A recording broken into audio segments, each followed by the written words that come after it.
Hello friends.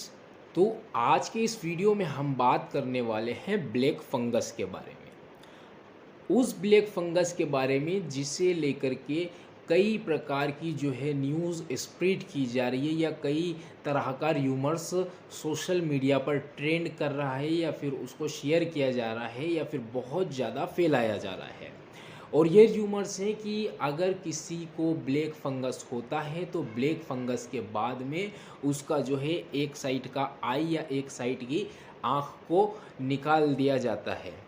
ये black fungus के बारे में कहा जा रहा है और ये भी कहा जा रहा है कि कोविड-19 के बाद में या फिर कोरोना इन्फेक्शन के बाद में एक नए तरीके का इन्फेक्शन जो है एग्जिस्टेंस में आया है या फिर एक नई तरीके की बीमारी चल रही है जिसे ब्लैक फंगस कहा है, जिसमें एक आँख निकाल दी जाती है। और इस टाइप से लोगों में जो है एक भय का माहौल जो है, एक डर का माहौल पैदा किया जा रहा है। तो आज हम वही बात करेंगे कि ये ब्लैक फंगस एक्चुअल में होता क्या है और ये किसे होता है और इसके सिम्टम्स क्या हैं, ये होने से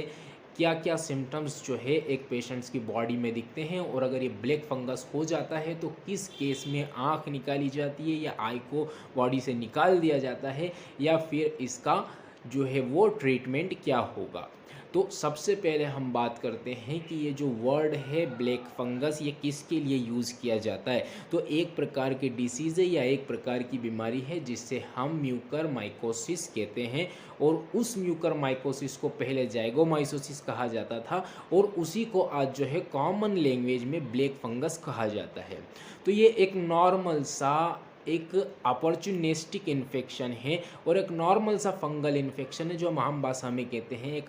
कॉमन लैंग्वेज में कि ये एक टाइप का फंगल इन्फेक्शन है। तो ये जो है म्यूकोरमाइकोसिस, ये भी एक टाइप का क्या है, ब्लैक फंगस इसे कहा जाता है और ये भी एक टाइप का फंगस है। देखिए क्या होता है कि जो म्यूकरल्स ऑर्डर्स की जो फंजाई होती है जिसमें राइजोपस भी आता है, म्यूकर भी आता है, और वो म्यूकर से ही क्या बन जाता है, म्यूकर माइकोसिस कहा जाता है उसे। तो अब जनरली ये ब्लैक फंगस का जो है खतरा या फिर म्यूकर माइकोसिस का खतरा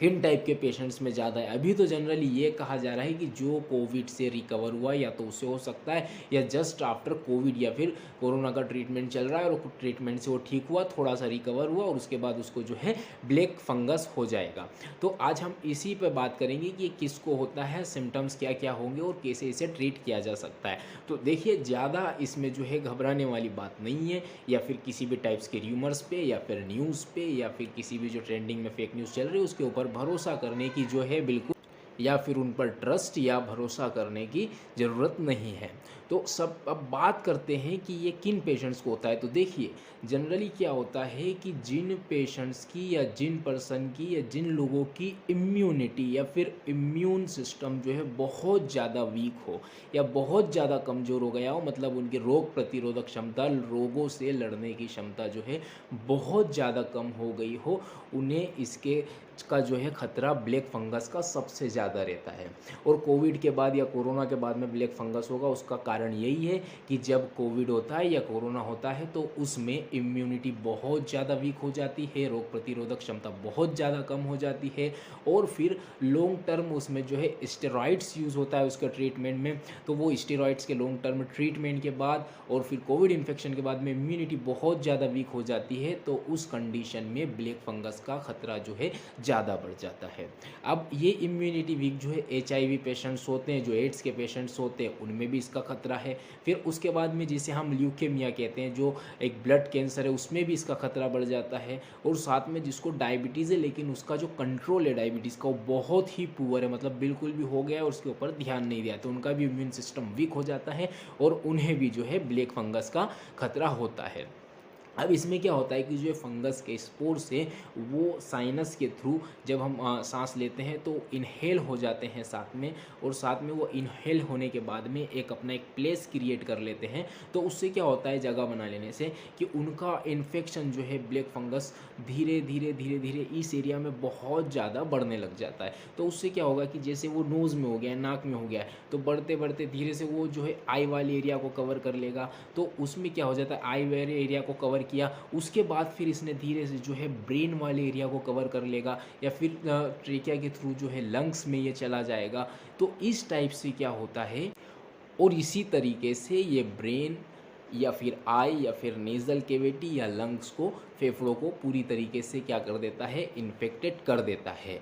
अब मान लीजिए कि ये नोज़ से थोड़ा नाक से ऊपर उठता हुआ आई वाले एरिया को इफ़ेक्ट कर देगा, और इतना ज़्यादा, हद से ज़्यादा इफ़ेक्ट कर देगा कि यहाँ पर पूरी स्वेलिंग हो जाएगी, पूरा सूज जाएगा, और सूजन आ जाने से ऐसी कंडीशन हो जाएगी कि आँख जो है वो भी बाहर की तरफ आ जाएगी, और ऑप्टिक नर्व जो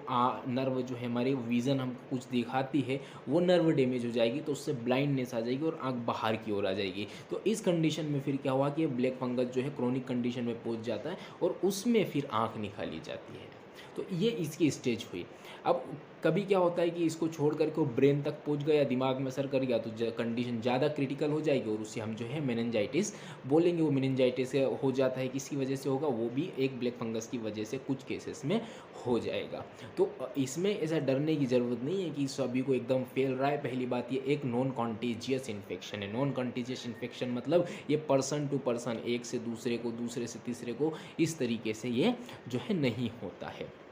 अब मान लीजिए अगर किसी को ये इन्फेक्शन के कुछ सिम्टम्स दिख रहे हैं, हो भी गया है, तो उसमें क्या होता है कि नेज़ल कंजेशन हो जाता है पूरी तरीके से, है ना, सांस लेते नहीं बनती है उसको, फिर जो है चेस्ट पेन होता है, हेडेक होता है, बहुत ज़्यादा फीवर हो जाता है, बुखार आ जाएगा, या फिर जब वॉमिट होती है, उल्टी होती है, तो उसके साथ में जो इसको उल्टी के साथ में ब्लड भी आता है। तो ये कंडीशन जो है ब्लैक फंगस में बनती है। अब उसके बाद इसको डायग्नोसिस कैसे करना है, तो जो सिम्टम्स बताएं कि ये चीज़ें होती, तो इनसे भी हम एक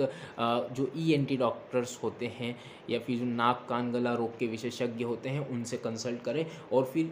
कंडीशन जब ज़्यादा क्रिटिकल हो तो एक ऑप्थेल्मोलॉजिस्ट भी जो इसे डायग्नोस कर सकता है। अब इसके डायग्नोसिस के अंदर जो है CT स्कैन से भी पता हो सकता है, MRI से पता हो सकता है कि ब्लैक फंगस है, और जब CT स्कैन MRI के अलावा एक बायोप्सी भी होती है, जिसके अंदर बॉडी के किसी टिश्यू के पार्ट्स को देखा जाता है माइक्रोस्कोप से, और उसमें डिटेक्ट कर लिया जाता है कि जो फंगल इन्फेक्शन है या नहीं। और फिर अगर हम बात करें इसके ट्रीटमेंट की, तो इस जो फंगल इन्फेक्शन, जो ब्लैक फंगस की हम बात कर रहे हैं, इस ब्लैक फंगस का जो ट्रीटमेंट है, इसके अंदर जो है इसकोकोनाजोल भी दिया जाता है IV के फॉर्म में, और ओरली भी कुछ ड्रग्स जो इसमें एम्फोटरसिन B है, इस टाइप के ड्रग्स से ये जो है क्यूरेबल है। लेकिन कब क्यूरेबल है, जब ये कुछ हद तक हुआ है और हमने इसको डायग्नोस करवा लिया है और इसका ट्रीटमेंट स्टार्ट कर दिया है। लेकिन जब कंडीशन बहुत ज़्यादा क्रिटिकल हो जाती है, तो उस टाइम पे जो है कुछ खतरा ज़्यादा ही बढ़ जाता है। तो इसीलिए कुछ भी अगर ऐसी प्रॉब्लम हो, जिनका इम्यून सिस्टम वीक हो और उनको कुछ ऐसा लग रहा हो, तो वो इसको जल्द से जल्द जो डॉक्टर्स पता है उनसे डायग्नोस करवा ले और इसका ट्रीटमेंट स्टार्ट कर सकते हैं। और जिस टाइप्स का भी सोशल मीडिया पर किधर भी र्यूमर फैल रहा है कि ब्लैक फंगस है, इससे ये हो जाएगा, आँख निकल जाएगी, तो उस टाइप्स के र्यूमर्स के ऊपर जो है किसी भी टाइप का ट्रस्ट नहीं करें और विश्वास नहीं करें, और घर पे रहें, स्वस्थ रहें।